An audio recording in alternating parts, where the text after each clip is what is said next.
Ang San Miguel Beermen ngayon daw ay willing nang i-move itong dalawa nilang mga nasa front court players, itong si Andreas Cahilig plus ito raw si Motau Tuba. Ready nang i-trade ng San Miguel dito sa Phoenix. Ipapalit nila si Kai Balungay at si Ken Taffin.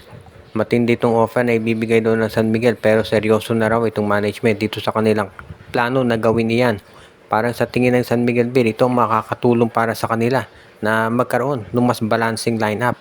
Napansin niyo ito si Cahilig at itong si Tautua hindi na masyadong nabibigyan ng playing time at isendo sa mga senyales na ang player ay malapit ng i-trade. Kaya nga kung sakali nga, mukhang maganda naman to para dito sa San Miguel. Dahil alam natin yung mga nabanggit na player sa Phoenix, yung mga yan talaga ay mahuhusay at magbibigay ng ibang sigla dito sa rotation ng Beermen.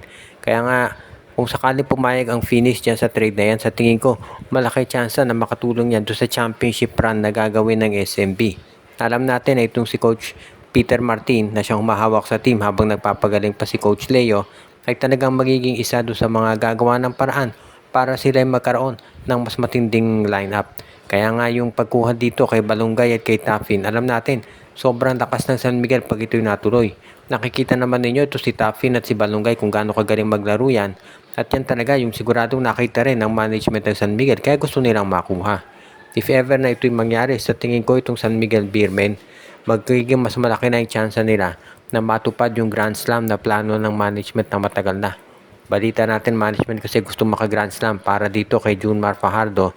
At syempre alam nila hindi habang panahon makapaglalaro sa kanila si Abay. Kaya nga gusto na nila na bigyan to ng chance na manalo ng Grand Slam. Dahil parang yun na rin daw talaga ang gusto niya dito sa kanyang karera. Kaya tignan natin kung matutupad na yan para dito sa San Miguel Beer next season kung sakaling matuloy nga at makuha nila yung mga nabanggit na mga player.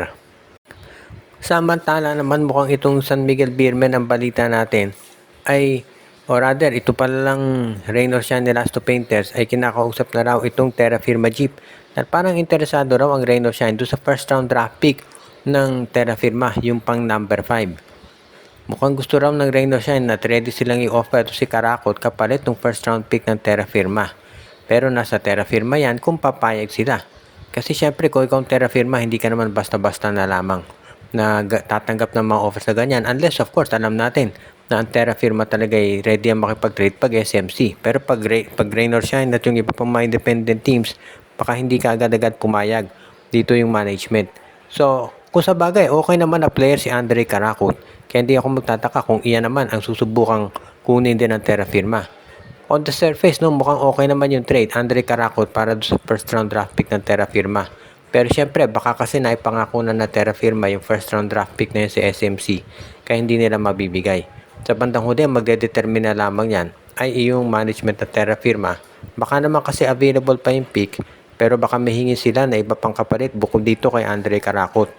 Baka gusto nila samahan ng isa pang second round pick yan o ng isa pang backup player. Ngayon, kung ganyan nga ang gawin ng Terra Firma, na kay Coach Yeng Giao na yan kung tatanggapin yung offer o hindi. Alam natin na malaki matindi yung ino-offer ng Terra ng Reynor Shine, no? Hindi naman basta-basta player si Karakot. Pero, of course, alam din natin na yung team ni Coach Ronald Tubid ay kinakailangan nila i-considera yung future din ng kanilang franchise. So baka yan yung baka maging yan ang dahilan kung bakit hindi matutuloy ang nabanggit na trade. Dahil alam natin na gagawa ng paraan yan. Pero syempre, mukhang kinakailangan talaga na medyo maging, sabihin natin ready na sila para sa ganitong klaseng sitwasyon eventually. Kung sakali nga na ito'y matuloy talaga.